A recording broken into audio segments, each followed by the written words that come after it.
सर्वप्रथम सर्वांना श्री स्वामी समर्थ. स्वामी महाराजांच्या कृपेने तुमच्या सर्व चांगल्या इच्छा पूर्ण होत ही स्वामींचरणी प्रार्थना करते आणि आजच्या व्हिडिओला सुरुवात करते. उद्या 6 मार्च 2026 शुक्रवार दिवशी मराठी वर्षातील ही शेवटची संकष्ट चतुर्थी आलेली आहे. बघा, आपलं गुढीपाडव्याला नवीन वर्षाची सुरुवात होणार आहे. तर ही संकष्ट चतुर्थी मराठी वर्षाची ही शेवटची संकष्ट चतुर्थी आहे. काही उपाय सेवा आवर्जून करायच्या आहे. जरी आपलं कॅलेंडरनुसार नवीन वर्ष सुरू झालेलं आहे, मार्च महिना सुरू आहे, तरी पण आपलं मराठी वर्ष हिंदू नववर्षाची सुरुवात ही गुढीपाडव्यापासून होत असते. तर उद्या 6 तारखेला संकष्ट चतुर्थी आलेली आहे. तर उद्या सेवा जरूर करायची आहे. लवकर उठा महिलांनो, दादांनो. संकष्ट चतुर्थी आहे आणि उद्या शुक्रवारसुद्धा आलेला आहे. श्री गणेश पूजनाबरोबर माता लक्ष्मी नारायणांची सुद्धा सेवा होणार आहे. सुंदर सोन्यासारखा दिवस आहे. काही शुभ कामं करायचे असतील, उद्याचा दिवस छान आहे. संपूर्ण दिवसभरात तुम्ही शुभ गोष्टी करू शकतात. म्हणजे नवीन काही व्यवहार करायचे असतील, घरदार, काही गाडी वगैरे घ्यायची असेल, सोनं नाणं, तुम्हाला ज्या शुभ गोष्टींची सुरुवात करायची असेल, लग्न कार्याची बोलणी वगैरे, अतिशय छान मुहूर्त आहे. दिवसभर छानच दिवस आहे उद्या. तर उद्या लवकर उठायचं आहे. आंघोळीच्या पाण्यात किमान 5-5 दुर्वा आणि चिमूटभर हळद टाकून आंघोळ करा. जे काही शारीरिक मानसिक त्रास असतील ते संपूर्ण नष्ट होईल. कुणी विनाकारण शत्रू त्रास देत असेल, तिथंच संपून जाईल त्याचं शत्रुत्व आणि तुमचा तो मित्र बनेल. तर उद्या सुंदर उपाय आहे हा. 5-5 किमान 5-5 दुर्वा टाका. लहान लेकरांपासून मोठ्या व्यक्तींपर्यंत हा उपाय करू शकता. आणि उद्या शुक्रवारसुद्धा आहे. महिलांनो, हळदसुद्धा टाका. माझ्या दादांनी हळद टाकली चालेल. हळद आणि थोड्याशा दुर्वा टाकून आंघोळ करायची आहे. सोन्यासारखे अनुभव येतील तुम्हाला. आंघोळीनंतर गणपती बाप्पांची मूर्ती, असं घरच नाही, देवघरच नाही की जिथं गणपती बाप्पांची मूर्ती नाही. मूर्ती छान ताम्हणात घ्यायची आहे. बाप्पाला दुधाने, गाईचं दूध येत असेल, पुडीचं जरी येत असेल, तापवण्याच्या आधी एका वाटीत थोडंसं महिलांनो काढून घ्या आणि ओम गण गणपते नमः, ओम गण गणपते नमः, मंगलमूर्ते विघ्नहरा दुरितनाशका कृपा करा. तुम्हाला जो गणपती बाप्पांचा मंत्र आवडतो ना, तो मंत्र जपा किंवा अथर्व शीर्षाचं पठण करा. गणपती स्तोत्राचं, संकटनाशक गणपती स्तोत्राचं पठण करा आणि गणपती बाप्पाला अभिषेक करायचा आहे. आधी स्वच्छ पाण्याने अभिषेक करा, नंतर दुधाने किंवा पंचामृत तयार करत असाल, दूध, दही, मध, साखर, तूप, तर छान असं ताज्या वस्तू घ्यायच्या आहे या 5ही आणि पंचामृत तयार करा आणि गणपती बाप्पाला अभिषेक करायचा आहे. देवघरात जेवढे देव असतील ना, प्रथम गणपती बाप्पाला अभिषेक करा, नंतर देवांना अभिषेक करायचा आहे. माता लक्ष्मीची मूर्ती असेल तर मूर्तीवर सुद्धा दुधाने किंवा पंचामृताने अभिषेक करायचा आहे. छान असं देवघरात थोड्या तांदळाची रास करायची आहे. अख्खे तांदूळ घ्या, मूठभर घेतले तरीही चालेल. दुसऱ्या दिवशी ते तांदूळ तुम्ही तुमच्या मुख्य डब्यात टाकू शकता किंवा त्याची खीर जरी केली आणि देवांना नैवेद्य दाखवला ना, सुंदर अनुभव येतात. घरात सगळं काही गोड व्हायला सुरुवात होतं. म्हणून अशा शुभ तिथींना देवघरात देवांची स्थापना आपण करतो ना, थोडे तांदूळ ठेवावे आणि त्यावर देवांच्या मूर्ती स्थापन कराव्या. गणपती बाप्पाला हळदी, अष्टगंध अर्पण करायचं आहे. कधी पण कोरडं नंतर अर्पण करायचं. प्रथम गणपती बाप्पांना अभिषेक करून घेतल्यानंतर कुंकू, हळद ओलं करायचं, अष्टगंध ओलं करायचं आणि गणपती बाप्पांना तिलक करायचं आहे. छान पूजा करायची आहे. हळदी, कुंकू, अक्षता, 21 दुर्वांची जुडी 21 दुर्वांची जुडी उद्या सर्वांनी प्रत्येकाने अर्पण करायची आहे. लहान मुलांना सुद्धा, म्हणजे कळते वळते मुलं असतील त्यांना सुद्धा बसवा आणि बाप्पासाठी ही सेवा करायला सांगा. जशा काढतील दुर्वा तशा, पण मुलांना सुद्धा आत्तापासून आपण सांगितलं ना, बरोबर मुलंसुद्धा स्वतःची दुर्वांची जुडी आपोआप तयार करायला लागतात आणि मग नेहमी त्यांना सवय लागते की प्रत्येक संकष्ट चतुर्थीला ते स्वतः बसतात, दुर्वा काढतात आणि दुर्वांची जुडी तोडकी मोडकी जशी सेवा होईल मुलांकडून तशी करून घ्यायचं आहे. कायम बाप्पा इतका कायम पाठीशी उभा राहतो की कुठलं संकट आपल्या लेकरा बाळांवर येऊ देत नाही. वरच्या वर संकट दूर करत राहतो. बुद्धीचे देवता आहे गणपती बाप्पा. रिद्धी सिद्धी बुद्धीचे देवता आहे. शिक्षण असो, नोकरी असो, मुलाबाळांची इतकी प्रगती होते, तुम्हाला वाटत असेल की काही ना काही अडचणी येत आहे, पण यातूनच गणपती बाप्पा स्वतः मार्ग काढतील आणि तुम्हाला ज्या इच्छा आहे तिथपर्यंत तुम्हाला नक्कीच पोहोचवतील. म्हणून उद्या सुंदर सेवा करा. गणपती बाप्पांना ज्यांचे लग्न कार्य झालेलं आहे ना, त्यांनी दुर्वांची जुडी अशीच अर्पण करू नका. तर महिलांनो, दादांनो, उजव्या हातात दुर्वांची जुडी घ्यावी. प्रथम गणपती बाप्पांच्या चरणाशी हळदी कुंकू अर्पण करावं. सुवासिनी महिलांनी तरी ही सेवा जरूर करत जा. महिलांनो, प्रथम गणपती बाप्पांच्या चरणी हळदी कुंकू अर्पण करावं, स्वतःच्या कपाळी लावावं आणि थोडंसं दुर्वांच्या जुडीला मागील देठाला थोडंसं हळदी कुंकू लावावं. उजव्या हातात दुर्वांची जुडी घ्यावी. तुमच्याविषयी, मुलांविषयी, पतीविषयी, कुटुंबातील इतर सदस्यांविषयी तुम्हाला ज्या अडीअडचणी असतील, समस्या असतील, बाप्पाला बोला, तुमच्या इच्छा सांगा. कुठलीच आई खाली हात राहत नाही. संकष्ट चतुर्थी आहे. हे गौरीपुत्र श्री गणेशा, हे पार्वती नंदना, माझी इच्छा पूर्ण करा. फक्त एवढं बोलून गणपती बाप्पांच्या चरणी 21 दुर्वा अर्पण करून तर बघा. नाही तुमच्या इच्छा पूर्ण झाल्या तर मला बोला. सर्वांनी ही सेवा जरूर करा. ज्यांच्या लग्न कार्यात अडचणी येतात त्या मुलाने किंवा मुलीने गणपती बाप्पांच्या चरणी थोडीशी हळद अर्पण करावी, स्वतःच्या कपाळी लावावी आणि दुर्वांच्या जुडीला मागील देठाला बाजूला थोडीशी हळद अर्पण करावी. उजव्या हातात ती दुर्वांची जुडी घ्यावी. तुमच्या मनातील इच्छा, मला योग्य वर वधू मिळू दे, माझा सुखाचा संसार होऊ दे, असं बोलून मी फक्त उदाहरण सांगितलेलं आहे. तुमच्या इच्छा तुम्हाला बोलायच्या आहे आणि मग दुर्वांची जुडी अर्पण करायची आहे. सोन्यासारखे अनुभव येतील. लवकरात लवकर तुमचं लग्न कार्य जुळून येईल. शुभ कार्य तुमच्या घरात घडून येतील आणि सगळं काही शुभ तुमच्या मनासारखंच घडून येईल. गणपती बाप्पांची सेवा जरूर करा. उद्या बाप्पाला एक का होईना जास्वंदाचं लाल फूल जरूर अर्पण करायचं आहे. एखादं तुम्हाला जर मिळालं तर शमीपत्र गणपती बाप्पांना जरूर अर्पण करा. जास्त मिळाली तर जरूर अर्पण करा. सकाळी करा, संध्याकाळी करा, अगदी चंद्रोदयापर्यंत. रात्री 9:19 संकष्ट चतुर्थीचा, फाल्गुन संकष्ट चतुर्थीचा चंद्रोदय आलेला आहे. त्यावेळी जरी तुम्ही एक शमीचं पत्र अर्पण केलं आणि त्यावर हळदी कुंकू अर्पण करून दुर्वा अर्पण केल्यानं तर खरंच सांगते, खूप सोन्यासारखे अनुभव येतील. कितीही अडचणीत असाल, त्रासात असाल, संकटात असाल, चिंतेत असाल, सर्व चिंतामुक्त होणार आहात तुम्ही. चिंतामणी आहे गणपती बाप्पा, सर्व चिंतेतून मुक्त करतील तुम्हाला. म्हणून शमीपत्र, उद्या जर शमीपत्र मिळालं बघा, फुलवाल्या दादांकडून मागून घ्या, विकत घ्यावं लागलं घ्या, पण उद्या शमीपत्र गणपती बाप्पांना जरूर अर्पण करा. महिलांनो, सकाळी सुद्धा गणपती बाप्पाला गूळ खोबऱ्याचा नैवेद्य दाखवायचा आहे. छोटीशी खोबऱ्याची, सुक्या खोबऱ्याची वाटी घ्या, त्यात थोडासा गूळ भरायचा आहे. एखाद्या वाटीत ठेवा, पाणी फिरवून गणपती बाप्पांना नैवेद्य दाखवायचा आहे.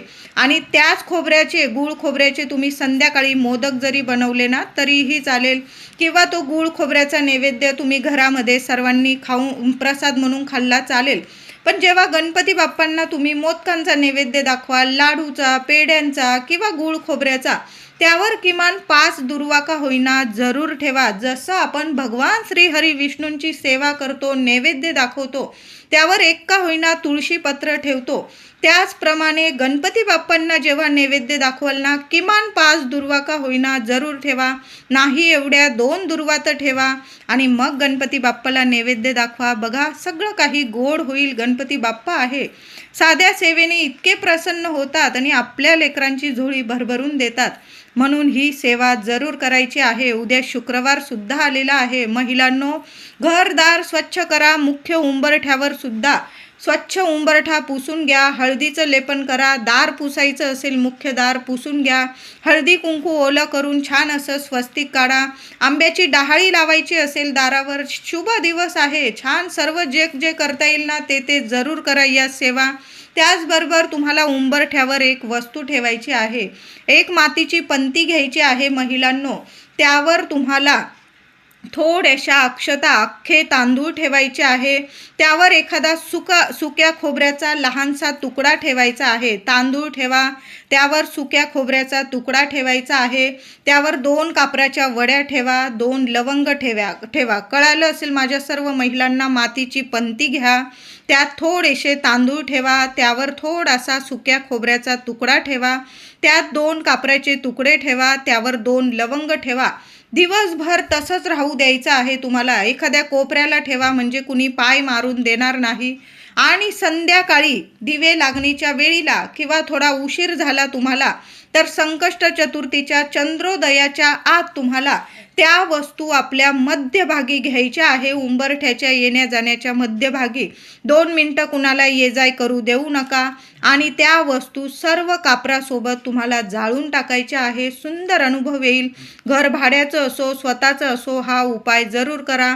घरातील वास्तुदोष असतील किंवा जन्मांचा पितृदोष असू द्या संपूर्ण नष्ट होईल. मग माहेरचा पितृदोष असू द्या किंवा सासरचा कुठलाच पितृदोष तुम्हाला राहणार नाही. जेव्हा आपण तांदूळ जाळतो ना तेव्हा आपले पित्र तृप्त होतात, प्रसन्न होतात, आपली घरातली वास्तू प्रसन्न होते. आणि जेव्हा खोबरं, लवंग, कापूर जाळतो ना तेव्हा आपले देवी देवता प्रसन्न होतात, माता लक्ष्मी प्रसन्न होते. खोबऱ्याच्या वासाने त्या धुराने सुद्धा गणपती बाप्पा प्रसन्न होतात. आणि लवंगांच्या वासाने तर माता लक्ष्मी धावत येते आणि स्थिर स्वरूपात आपल्या घरात वास करते. आणि कापूर तर सर्व देवी देवतांना प्रसन्न करता आपली वास्तू प्रसन्न होते. आणि घरातली जी नकारात्मकता असते ना ती संपून जाते. कधीच कुणाचा नजर दोष आपल्या घराला, प्रगतीला, मुलाबाळांना कधीच लागत नाही आणि आपली दिवस रात्र प्रगती होत राहते. म्हणून महिलांनो अशा पद्धतीने उद्या सकाळी किंवा थोडा उशीर झाला 11-12 वाजले तरी चालेल पण उंबरठ्यावर या वस्तू ठेवून द्या कोपऱ्याला. आणि संध्याकाळी किंवा रात्री चंद्रोदयाच्या वेळी या वस्तू उंबरठ्यावर जाळून टाकायच्या आहे. सुंदर अनुभव येईल. उद्या अथर्व शीर्षाचं पठण सर्वांनी करा. 11 वेळा करा, 21 वेळा करा किंवा 1 वेळा करा. नाही जमलं 1 वेळा तर करा. फलश्रुतीसह उद्या अथर्व शीर्षाचं पठण मुलांकडून सुद्धा करून घ्या. आपण बसलो की आपली मुलं आपोआप देवघराकडं वळतात आणि बसतातच. आपण स्वतः पठण करा. सगळ्या घरादाराने जेवढी लोक आहे ना तेवढ्यांनी सर्वांनी अथर्व शीर्षाचं पठण करायचं आहे. गणपती स्तोत्र पठण करा. सर्वांनी मिळून दोन्ही टायमाला झालं तर गणपती बाप्पांची आरती करा. नाही जमलं संध्याकाळी तर करा. संध्याकाळी गणपती बाप्पांची कापूर आरती करा, माता लक्ष्मीची आरती करा, तुमच्या कुलस्वामिनीची आरती करा, स्वामींची करा. तुम्हाला जेवढ्या आरत्या करायच्या ना कापूर आरती करा. त्याबरोबर सुद्धा 2 लवंग जाळा. संपूर्ण घरात त्या वस्तू जाळत म्हणजे तो धूप पसरवायचा आहे. प्रथम देवांना दाखवा आणि मग सगळ्या घरात पसरवायचा आहे. संडास बाथरूम सोडून सर्व ठिकाणी तो कापूर धूप पसरवायचा आहे. खूप सुंदर अनुभव येतात.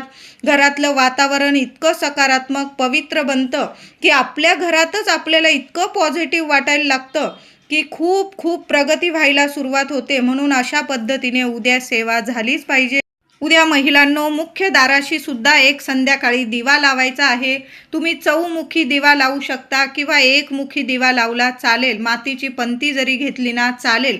तुपाचा लावा, तेलाचा लावा, नियम नाही. पण आपल्या त्या दिव्यात तुम्हाला एक वस्तू टाकायची आहे. 1 कापराचा तुकडा टाकायचा आहे. 2 लवंग टाकायचे आहे. दिव्याखाली काहीतरी आसन द्या. एखादा पुठ्ठा किंवा ताटली जरी ठेवली चालेल. दिव्याची हळद कुंकू वाहून पूजा करा. उंबरठ्याला हात लावायचे आहे तुम्हाला आणि माता लक्ष्मीला तुमच्या मनातील इच्छा सांगायची आहे. हे माता महालक्ष्मी, माझ्या घरातलं दुःख, दारिद्र्य, अडचणी दूर कर. माझ्या घरात स्थिर स्वरूपात वास कर. माझ्या घरातलं जे जन्मांचं गरिबी, दारिद्र्य असेल ते निवारण कर. आणि तुझा अखंड आशीर्वाद, हे अष्टरूपी महालक्ष्मी माता, तुझा अखंड आशीर्वाद माझ्यावर, माझ्या कुटुंबावर, माझ्या घरादारावर कायमस्वरूपी राहू दे. मी उदाहरण सांगितलेलं आहे. महिलांनो तुमच्या मनातील इच्छा बोलून उंबरठ्याला हात लावून असा दिवा लावून उंबरठ्याला हात लावा. प्रार्थना करा. तो दिवा जरा जास्त वेळ चालेल कारण चंद्रोदय होईपर्यंत तरी तो दिवा जरूर चालू ठेवा. म्हणजे बघा बाप्पांची पण सेवा करत आहोत आणि माता लक्ष्मीची सुद्धा सेवा होणार आहे. उद्या संध्याकाळी महिलांनो माता लक्ष्मीला तुम्हाला कुंकुमार्चन जरूर करायचं आहे. 11 वेळा करा, 21 वेळा करा. पण ओम श्रीम नमः ओम श्रीम नमः मंत्र जपा आणि माता लक्ष्मीला जरूर कुंकुमार्चन करायचं आहे. ते कुंकू दुसऱ्या दिवशी एखाद्या डबीत ठेवा आणि रोज अंघोळीनंतर लावायचं आहे. आता माता लक्ष्मीची सेवा करत आहोत, श्रीहरी विष्णूंची तर सेवा झालीच पाहिजे. ज्या घरात लक्ष्मी नारायणांची सेवा होते ना, त्या घरात कधीच कशाला कमी पडत नाही. विष्णू सहस्त्र नामावली किमान एक वेळा तरी पठण करा किंवा संध्याकाळी तुम्ही लावून दिलं यूट्यूबवर वगैरे तरीही चालेल, पण आपल्या वास्तूला सुद्धा आपल्या देवी देवतांची सेवा ऐकू द्या. वास्तू नेहमी प्रसन्न राहते. अशा वास्तूत कधीच कशाला कमी पडत नाही. दिवस रात्र प्रगती होत राहते. उद्या गणपती मंदिरात गेलात महिलांनो, दादांनो, तर एक नारळ जरूर बरोबर घेऊन जा. दुर्वांची जुडी, एक लाल जास्वंद, तुम्हाला मोदकांचा, पेड्यांचा, लाडूंचा किंवा गुळाचे छोटे छोटे मोदक बनवून नेले किंवा गुळ खोबऱ्याचा नैवेद्य तुम्ही दाखवू शकता. पण बाप्पाची सेवा करायला घरात सुद्धा सेवा करा आणि मंदिरात सुद्धा मुलांना सुद्धा घेऊन जा. बघा, अशा शुभ तिथींना बाप्पांचं दर्शन करतो ना, सर्व विघ्न संकट वरच्यावर दूर होतात. गणपती बाप्पा कायम रक्षण करतात आपलं आणि आपल्या लेकरा बाळांवर कधीच कुठलं संकट फिरकू सुद्धा देत नाही. म्हणून उद्या घराजवळ जे गणपती बाप्पा असेल ना, मंदिर असेल ना, बाप्पा आहे, कणाकणात आहे. जिथं बघाल ना तिथं गणपती बाप्पा दर्शन देऊन जातील. तुमच्या घराजवळ जे मंदिर असेल तिथं दर्शनाला जरूर जा. एक नारळ, 21 दुर्वांची जुडी, लाल फूल जरूर अर्पण करा. पेड्यांचा, लाडूंचा, मोदकांचा नैवेद्य दाखवा. नाही जमलं थोडा गूळ किसून घेतला, गुळाचे जरी छोटे छोटे मोदक केले, बाप्पाला प्रसन्न करतात गुळाचे मोदक सुद्धा. जेवढी सेवा होईल तेवढी मनोभावे करा. व्हिडिओ आवडला असेल तुम्हाला तर लाईक करा, शेअर करा, चॅनलला नक्की सबस्क्राईब करा. धन्यवाद.